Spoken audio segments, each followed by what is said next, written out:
August महिना आहे हा क्रांतीचा महिना आहे आणि क्रांतीची सुरुवात झालेली आहे असं समजा तुम्ही. कारण 5 तारखेला मंत्रालयामध्ये जी सुकाणू समितीची बैठक आहे आणि त्या बैठकीमध्ये सन्माननीय खांडेकर सरांना विशेष निमंत्रित केलेलं आहे. त्याचं शासनाचं पत्र पण आहे. ठीक आहे, त्याच्यामुळे काहीतरी चांगलं घडणारच आहे. आपण आशावादीच राहायला हवं. परंतु संघटन असणं फार गरजेचं आहे. तुम्ही संघटित होत आहात, झालेला आहात, त्याबद्दल तुमचं सर्वांचं कौतुक, तुमचं अभिनंदनच आहे. ग्रंथालय शास्त्राचे जनक डॉक्टर रंगनाथन यांचा जन्मदिवस पण येतोय 9 तारखेला. 12 तारखेला तुमचं आंतरराष्ट्रीय ग्रंथालय दिवस पण येतोय. क्रांतीचा महिना आहे, 15 ऑगस्ट पण येतोय. ठीक आहे, तर अशा चांगल्या घटना आहेत या महिन्यात आणि साहजिकच काहीतरी चांगलं घडणार आहे.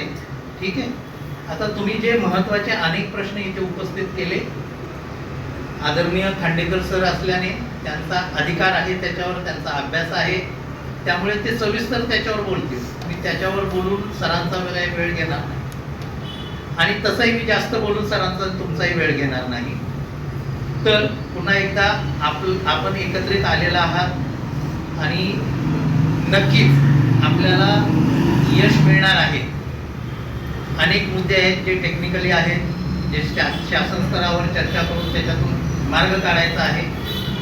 अशा अनेक गोष्टीवर आदरणीय खांडेकर सर इथे सविस्तर मांडतीलच. परंतु आपण एकत्र येऊन आपलं जे राज्यस्तरीय महामंडळ आहे, जे सर्व शिक्षकेतर कर्मचाऱ्यांसाठी आहे, तुम्हाला माहिती आहे आपल्या पूर्ण महाराष्ट्रामध्ये 7 शिक्षक आमदार आहेत की नाही? किती आमदार आहेत? 7 आणि 7 पदवीधर आमदार आहेत.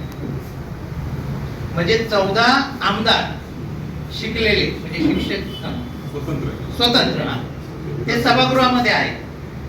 पण आपले प्रश्न सुटलेत का?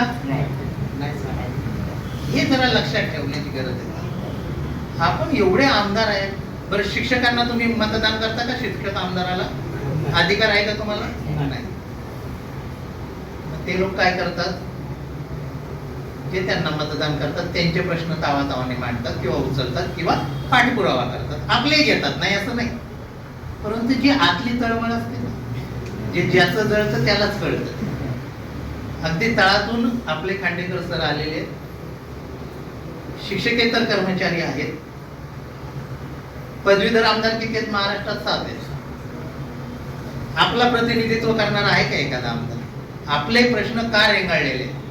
विचार करा याच्यावर जरा गांभीर्यपूर्वक विचार. आपण मतदान करतो ना, पदवीधर आमदार निवडून देतो ना. सोडलेत का प्रश्न? आज एवढं डॉक्टरेट, PhD, नेट सेट कोणाचं आहे का? कोणाचं त्यांचं क्वालिफिकेशन जे आपले नेतृत्व करते?